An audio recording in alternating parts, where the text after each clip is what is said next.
신중호의 신중한 시선 앵커 브리핑을 시작하겠습니다. 간밤에 미국 증시는 약보합으로 마쳤습니다.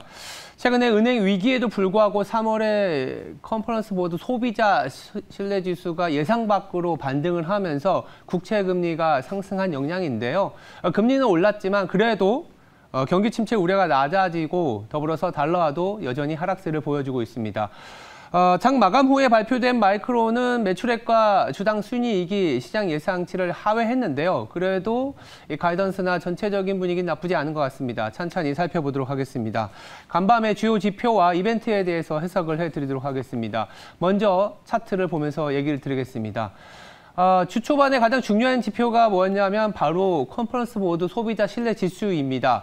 보시는 차트는 이 은행권들, 1분기의 은행권들의 대출 태도입니다. 올라갈수록 대출을 깐깐하게 하겠다라는 부분인데 아무래도 아시겠지만 기준금리도 올렸고 최근에 SVB라든지 유럽권의 금융권 이슈들이 많았지 않습니까? 그래서 대출을 좀 깐깐하게 하겠다. 그렇다면 우리는 소비자들은 어떻게 될까요? 소비 심리가 둔화되면서 크게 붕괴될 수도 있다라는 얘기들이 나왔었는데 실질적으로는 어제 간밤에 나왔었던 컨퍼런스 보드 소비자 신뢰 지수는 예상을 깨고 103.4에서 104.2로 오히려 올라왔습니다. 더 하락할 것으로 봤는데 이러다 보니까 두 가지적인 측면에서 고민이 되고 있습니다. 첫 번째는 경기 침체는 오지 않는다라는 그런 안도도 있었지만 또 하나는 이러면 또 연준이 긴축을 하는 거 아니냐, 물가가 더 높아지는 거 아니냐라는 그런 우려가 있었고 그러다 보니까 간밤에 금리가 올랐고 나스닥 중심의 성장주들이 하락을 보였습니다.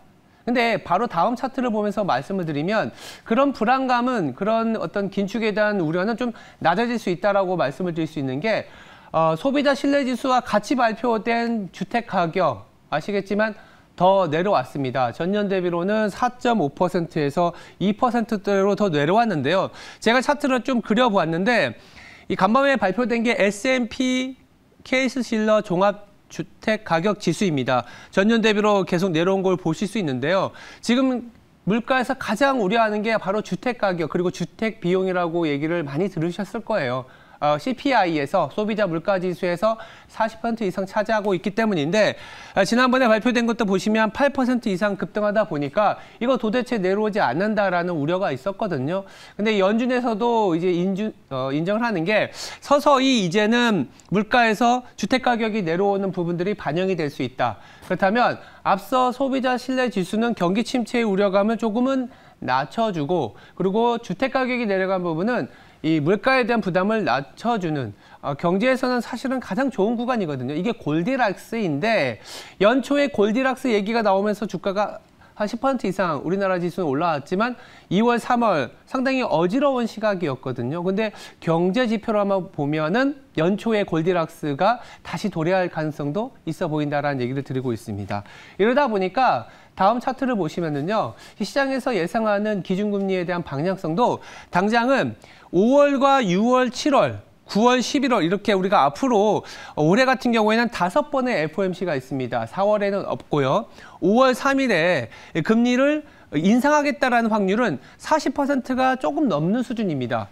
금리가 동결할 가능성은 60%에 가까워져 있는 걸 보실 수 있을 겁니다. 그래서 5월과 6월 그리고 7월까지도 어쩌면 금리는 동결하고 빠르면 9월 아니면 7월 그러니까 하반기 3분기 넘어가서부터는 금리를 인하할 수 있지 않겠냐. 이게 파란 선으로 보이는 게 급등한다라는 거는 금리 인하 가능성이 높아진다라는 거 볼 수 있는데요.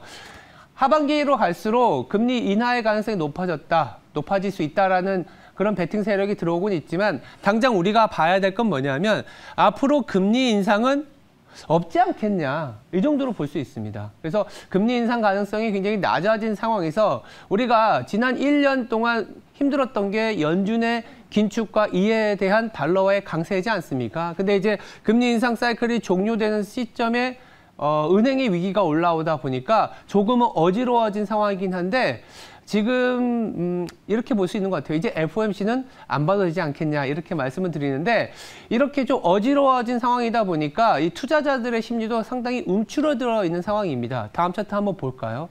우리도 뭐 다들 생각하고 계신 게 미국에서도 보시면 이 안전자산으로 이 차트가 내려간다는 건 뭐냐면 원자재라든지 주식과 같이 위험 자산에 대한 자금의 흐름보다 이 채권이나 MMF처럼 안전한 자산으로의 자금 쏠림이 강하다라는 얘기인데, 보시면 아시겠지만 팬데믹 이후에 가장 많은 움츠러든 그런 상황을 보실 수 있을 거예요. 그만큼 지금은 현금을 갖고 있고 투자라든지 이런 부분을 하지 않는다라는 건데, 우리가 아시는 것처럼 투자는요, 이렇게 누구나 현금을 갖고 싶어 할 때 오히려 투자를 해야 되는 그런 어떤 역발상적인 아이디어를 가져가야 됩니다. 상당히 어려운 얘기들이 나오고 뭐 파산이라든지 경기 침체 얘기가 나오지만 이런 부분들은 이미 이렇게 대응을 했다라는 거예요. 대응을 했기 때문에 지금부터는 조금은 나아지는 얘기들로 꾸려야 되지 않겠냐, 이런 생각이 들고 있습니다. 그러다 보니까 지금부터 보여드릴 몇 개의 차트는 좀 나아지는 거에 대한 얘기들을 한번 드려보도록 하겠습니다. 다음 차트는요, 이 골드만삭스에서 이번 주 초반에 낸 자료에서 제가 한번 발췌를 해봤는데, 이 4월은 주식하기 좋은 달이다. 지난 2011년 이후에 계절성을 보니까 4월은 상당히 좋았다. 그러면서 이 빨간 선으로 쳐진 부분이 3월 24일, 그러니까 이 주 초반에 있었던 구간이었는데, 우리가 봤을 때는 지금 3월의 어떤 하락에서 넘어서서 4월 평균적으로 한 5%의 S&P가 올라가는 그 구간에 있는 것 같다라는 얘기를 하고 있습니다. 아무래도 이런 것 같습니다. 이 4월 달에는 이제 1분기 실적이 발표가 됩니다. 전년에서 넘어와서 이 1분기 실적이 발표되면서 기업들의 실적을 통해서 가이던스, 앞으로의 시장에 대한 방향성을 설정하는 그 구간이다 보니까 항상 좀 기대라든지 안 좋았던 것에서 좋아지는 것의 어떤 방향성이라고 볼 수 있는데, 공교롭게도 오늘 같은 경우에는 이 실적 시즌과 앞으로의 방향성에 대해서 우리 시장에 좀 중요하게 다가올 수 있는 기업 하나가 실적을 발표했거든요. 바로 마이크론입니다. 마이크론과 관련된 얘기를 드리면서 우리나라 시장에 대한 아이디어까지 연결을 해보도록 하겠습니다. 데이터를 보시면은요, 마이크론 하면은 삼성전자와 하이닉스 그리고 이 마이크론, 디램과 관련된 메모리에서는 이 세 개의 기업이 소위 말하는 과점을 하고 있는데, 보시면 아시겠지만 작년 기준으로 삼성전자가 디램에서의 점유율은 43%, 하이닉스는 27%, 마이크론이 25%로 이 3강 구도를 이루고 있습니다. 근데 간밤에 실적을 발표했는데 예상치를 깨고 내려왔어요. 매출액도 안 좋았고 EPS도 안 좋기 때문에 마이크론 입장에서는 현금 흐름이 악화되기 때문에 투자를 더 많이 할 수가 없습니다. 그러다 보니까 어디가 혜택을 받고 있느냐? 삼성전자가 올해는 점유율이 43%에서 47%로 높아진다라는 전망이 우세합니다. 마이크론과 사실은 하이닉스는 점유율이 줄어들겠죠. 그러면 우리는 마이크론의 실적 발표에서 안 좋은 것만 볼 게 아니라 앞으로 마이크론의 실적이 안 좋다라는 거는 누군가는 그 점유율을 가져갈 수 있다. 그 누군가가 누구냐? 한국의 빅테크 그리고 삼성전자가 아니겠느냐라는 생각을 가져가실 만한 타이밍이지 않겠냐라는 말씀을 드리고 있습니다. 그래서 마지막 차트를 보시면 삼성전자 얘기를 좀 드려볼까요? 삼성전자 10만 전자일 때 누구나 다 사고 싶었던 종목이었는데 지금은 좀 고민이 되는 차트죠. 이때 사실 모두들 삼성전자를 사고 싶어 했습니다. 근데 이때는 사면 안 되는 타이밍이었죠. 근데 지금 보시면 삼성전자 거의 1년 내내 6만 원에서 왔다 갔다 하고 있어요. 근데 사실은 이럴 때 사서 이 구간에서 수익을 내야 되지 않겠냐라는 말씀을 드려봅니다.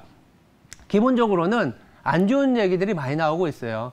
스마트폰의 수요도 마이크론의 실적 발표를 보시면 올해 상당히 안 좋다. 이런 얘기들이 나오고 있고 뭐 캐펙스를 줄인다. 이런 얘기들이 있었는데 그래도 삼성전자의 점유율이 올라갈 수 있고 주가 자체도 상당히 매력적인 가격에 있다는 그 점은 우리한테는 위안을 주는 거 아니냐라는 생각이 들고 있습니다. 지금까지 신중호의 신중한 시선이었습니다. 그동안 경기 침체 우려로 인해서 안전자산에 대한 어떤 쏠림 현상이 더 강했었는데요. 역으로 아까 보시는 것처럼 골드만삭스에서도 4월은 주식하기 좋은 달이라는 그런 아이디어도 내고 있는 만큼 오히려 국내 기업들에는 기회가 되는 달이 다가오고 있다. 이렇게 말씀드릴 수 있겠습니다. 오늘 하루도 성투하시기 바랍니다. 감사합니다.